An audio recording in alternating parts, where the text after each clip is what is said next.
Rocutan e rinoplastia. Então, o que isso tem a ver?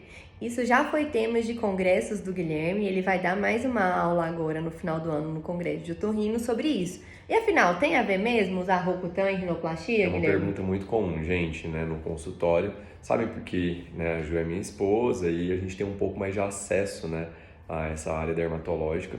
Então, é muito comum atualmente a gente utilizar essa medicação no pós-operatório de rinoplastia. Por quê?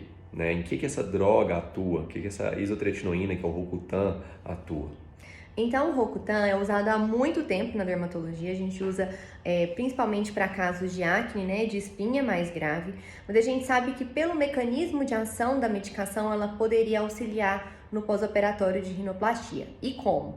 Ela gera uma atrofia temporária da glândula de sebo e uma alteração da composição do sebo, reduzindo assim, consequentemente, a oleosidade na pele daquele paciente no pós-operatório. E isso, como a glândula de sebo é responsável por uma grande parte da espessura da derme, da segunda camada da pele, a gente conseguiria também uma melhor definição de ponta. E outro afinamento que o Rocutan ele promove, como ele acelera a troca celular, ele diminui a camada córnea da pele. Então diminui também a formação do cravo, que a gente chama de comedogênese. A gente observa também outros benefícios importantes. Era muito comum aqui no consultório, o paciente ele faz cirurgia de rinoplastia, tem uma higienização da pele um pouco mais prejudicada, é um pós-operatório, tem a oclusão do micropóreo, né, do curativo, né, Gui? Quanto tempo que você deixa? É natural que fique 7 dias, a gente troca e depois fica mais 7 dias o curativo, né? E a própria cirurgia em si já aumenta a oleosidade transitoriamente, né? Nos primeiros 30 dias ali, é normal que o paciente aumente um pouquinho de cravinho, espinhas. Além disso, às vezes o paciente piorava a caspa de couro cabeludo, a dermatite seborreica nessa região, aumento de oleosidade. Então a gente nota que além da melhora de definição, né, de ponta, a gente conseguia outros ganhos secundários. Isso. É para todos os pacientes a isotretinoína? Olha, depende do cirurgião.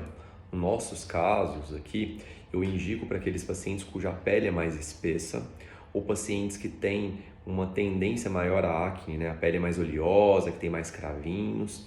Isso a gente percebe que ajuda principalmente no terço inferior, né? A Juliana falou em definição de ponta, mas no pós-operatório eu vejo mais diferença na região aqui do supratipe, que é a região logo acima da ponta, e nessa região aqui do lóbulo da ponta. A gente vê melhora nessa região, pensando que a isotretinoína vai diminuir um pouquinho ali a oleosidade, o espessamento dessa região, vai diminuir também a inflamação, né? A isotretinoína é uma droga que bem complexa, atua tanto imunologicamente, tanto também na parte inflamatória, tá? E a gente percebe então em alguns pacientes que a indicação é maravilhosa. E existem vários protocolos, gente, às vezes pacientes que não vão operar, né, com a gente, mas existem vários protocolos que a gente pode começar a medicação antes da cirurgia, no primeiro dia pós-operatório. Isso vai ser definido ali com o cirurgião, né, que vai realizar a cirurgia. E aí, pode todo mundo usar, quem quer usar? Então, na verdade, não, né? Gente, eu vou limpar isso aqui. Então, não é todo mundo que pode usar o Rocutan. A gente tem alguns exames antes do uso da medicação, então monitorar função hepática, como está a função hepática daquele paciente, o colesterol, se ela usa algum método contraceptivo eficaz. Então, vários são os fatores. E a gente não precisa também ter medo de ser um terror a medicação, porque hoje a gente usa, tem o uso do Rocutan, da isotretinoína, né, para muitas outras doenças, como por exemplo rosácea, algumas foliculites de couro cabeludo, então também não é o bicho de 7 cabeças. E o último recado que eu quero deixar para aqueles pacientes que não vão fazer cirurgia. Eu quero usar o Rocutan para afinar o nariz. Faz sentido? Não. Não. O nariz, ele tem a pele mais fina, né? A região que se mostra muito fácil as inflamações da pele. Então, mesmo pessoas que não fizeram a rinoplastia, nem vão fazer, a gente percebe que em alguns momentos, épocas do ano, momentos do dia mesmo, a ponta às vezes está um pouquinho mais globosa ou menos, quando acorda normalmente às vezes está um pouquinho mais inchada. E isso o Rocutan mudaria pouco, né? Ele diminuiria, por exemplo, a quantidade de cravinhos e espinhas ali.